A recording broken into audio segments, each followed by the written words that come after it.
What is going on, everyone? This is Eric coming at you from just outside of Hartford, Connecticut, and today we're going to discuss the Johnny Damon trade, which occurred back on January 8th, 2001. Now, this was a three-team trade between the Oakland Athletics, Kansas City Royals, and Tampa Bay Rays that saw 7 players change hands. So how did this trade work out? We'll start by discussing the Oakland Athletics. Now, Oakland got 3 players in this deal. The first one we're going to look at is outfielder Johnny Damon, whom they got from Kansas City. Now, Johnny Damon, he had a solid season in 2001, as he hit 256 along with 9 homers, 27 stolen bases, 108 runs scored, and 49 RBIs. However, he would walk after that season, as he essentially priced himself out of Oakland. Now, if you are curious in learning more about this, I would definitely recommend either reading the book Moneyball or watching the movie Moneyball. Both are great. Read them and watched them. Highly recommend it. Now, they also got second baseman Mark Ellis from Kansas City. And Mark Ellis, he proved to be a very valuable asset for 8.5 seasons in Oakland. Now, he was a solid hitter over that time, as he would hit 265 with 86 homers and 62 stolen bases. However, he proved to be extremely valuable on the defensive side of the ball. Now, he would miss all of the 2004 season with a torn labrum, but other than that, he was a very good player. Now, in 2006, Ellis had a fielding percentage of .99685, which broke the single-season fielding percentage record for a second baseman. He only held on to that for 8 years, though, as Dustin Pedroia would break it in 2014. Now, he would surprisingly not win the Gold Glove that year, and then he ends up getting traded mid-2011. It is also notable that Mark Ellis did not win a single Gold Glove or Fielding Bible Award, which really, he's one of the better fielding players of at least this generation. It's very surprising when you look back at it. Now, he was traded to the Colorado Rockies in exchange for a pair of prospects. The first one was relief pitcher Bruce Billings. Now, Bruce Billings, he appeared in 3 games for Oakland, and he had a 12.6 ERA over that time. Now, he would go back to the minors, and he would spend a couple of years in the minors where he was pretty good, but the team decided he wasn't worth keeping around in the minors anymore because they knew he wasn't going to really succeed in the majors. They also got outfielder Elijah Mesa. Now, Mesa never made it to the big leagues, unfortunately, for Oakland and himself. Now, Oakland also got starting pitcher Corey Liddell from Tampa Bay in the original Johnny Damon trade. Now, he had a career year in 2001, as he would go 13-6 with a 3.59 ERA. He regressed ever so slightly in 2002, as he went 8-10 with a 3.89 ERA, so he did okay, but then he would be traded away to the Toronto Blue Jays in exchange for a pair of players. The first one we're going to look at is relief pitcher Chris Moday. Now, Moday would spend a single year in the minors before he walked as a free agent. The next one was infielder Mike Roche. Now, Roche would appear in 8 games for Oakland.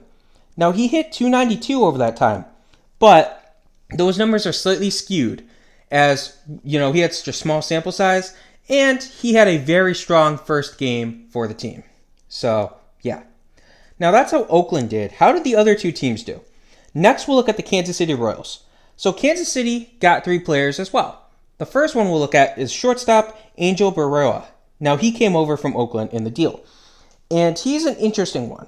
So, he spent most of the 01 and 02 seasons in the minors, but he did play in the majors as well. But like I said, he was mostly a minor league player. Now, he would win the starting shortstop role for Kansas City in 2003. And he started off as an extremely horrible defensive player. He had 19 errors in the first 63 games of that season.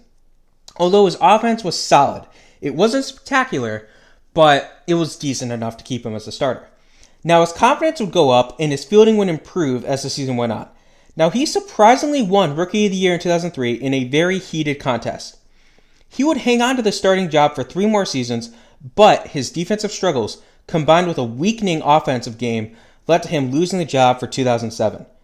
Now, he spent most of that season in the minors, and then he started 2008 in the minors before he was traded away.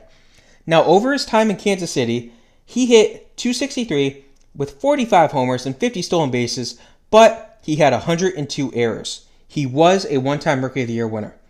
Now, he was traded to the Los Angeles Dodgers in exchange for infielder Juan Rivera. Rivera, He would spend some time in the minors, but he never made it up to the big leagues for Kansas City. So, unfortunate. Now, Kansas City got 2 more players in the original Johnny Damon trade. They also got catcher A.J. Hinch, the current manager in this deal, and he spent 2 years as a backup catcher in Kansas City. Over that time, he would hit a combined .214 with 13 homers before he was released. The last player Kansas City got was relief pitcher Roberto Hernandez, who they got from Tampa Bay. And he would spend 2 years in a closer role for Kansas City. He was solid enough. He wasn't great, but he was solid. He had a 4.21 ERA along with 54 saves before he would walk after the second year. The last team from the original trade we have to look at is the Tampa Bay Rays. Now, they would get outfielder Ben Grief from the Oakland Athletics. Now, he would spend 3 years playing for the team. He was a starter in the first 2, but he moved to a bench role in his 3rd year. Now, he hit .254 with 34 homers in those 3 years before walking as a free agent. So that's how the 3 main teams did. How did the 3 secondary teams do? First, the Colorado Rockies, who got second baseman Mark Ellis. Now, Mark Ellis hit .274 with 6 homers over a half season before he walked as a free agent. Next, the Toronto Blue Jays, who got starting pitcher Corey Liddell. Now, he had a bit of a rough year in 2003, as he ended the year with a 5.75 ERA, but a somewhat respectable, at least relatively speaking, 12-15 record. He did, however, lead the league by allowing 123 earned runs, but he walked after that single season. The last team we have to look at is the LA Dodgers, who got shortstop Angel Barrera, and he hit .230 over a half season in LA before walking. So, of course, with baseball videos, I have the WARs next to players. Now, obviously, WAR isn't everything, but who won this trade with the WARs? So, clearly, it was Oakland. They got a 35.9 WAR, mostly because of Mark Ellis. Next, you had Kansas City with a 3.3 WAR. Tampa Bay finished right behind them at 3.2.